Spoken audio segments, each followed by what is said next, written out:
So this time I'm fixing my mini drill press. The capacitor is broken. This is rated at 6 microfarad with plus minus 5% tolerance at 450 volts AC. So this one is broken. I'm now replacing it with this one. The rating is 7.4 microfarad at 450 volts AC.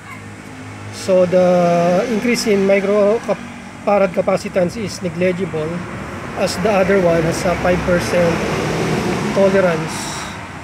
This one is also 5% tolerance, minus 5% tolerance. So this will work as long as the voltage rating is acceptable based on the original capacitor. So I bought this capacitor from electrical hardware. So this one is intended for AC motor starting capacitors. So I will be replacing it and put it on my motor. So I have now put the capacitor in place, and this is secured by retaining caps so that it will not, the contacts will not touch the body of the motor. Also, I covered the capacitor top with glue by melting it on top of the soldered wire. So next step would be for me to put back the motor on the drill press and put the wiring in place. So after that, I'll be testing the drill press. I have now put back the motor on the drill press. I also put back the wiring on the switch, and what I need to do now is to put the belt on the motor so that this drill press will work again. So let's check if the capacitor is working. So I'll be switching it on. As you can see, it's one shot. So next step would be to put the belt.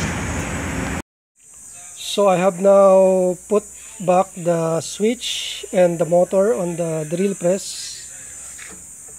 Also, I put back the belt. The steps on this aluminum spindle are actually the settings for speed for the drill press. So what we need to do now is to just turn on the switch and see. As we can see, it's working.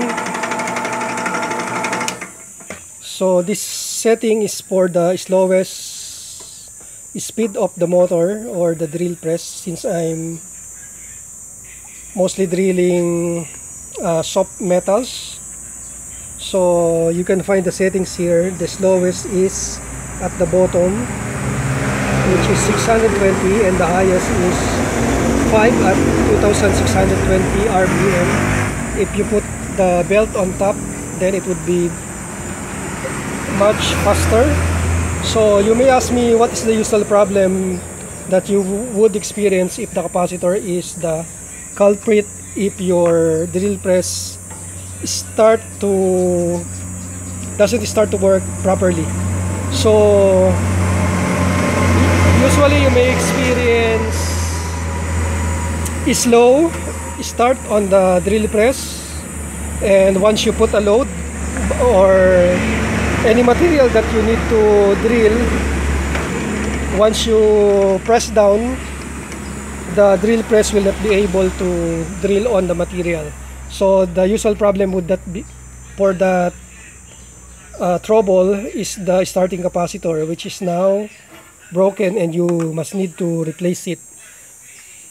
If the motor is overheating, the usual problem would be there are open conductors inside the motor which you need to rewind or just bring it to your motor shop so that they can rewind the motor. If the motor suddenly doesn't work, start, maybe the usual problem for that is the thermistor inside the motor. For the capacitor, it is just used as a starting capacitor to start the rotation of the motor. So this one is properly working, and I hope that it helps you to fix and troubleshoot your mini drill press if you suddenly experience that. The troubleshooting guide is applicable to all types of motors, including electric fans. So thank you for watching. I hope that helps you, and until next time.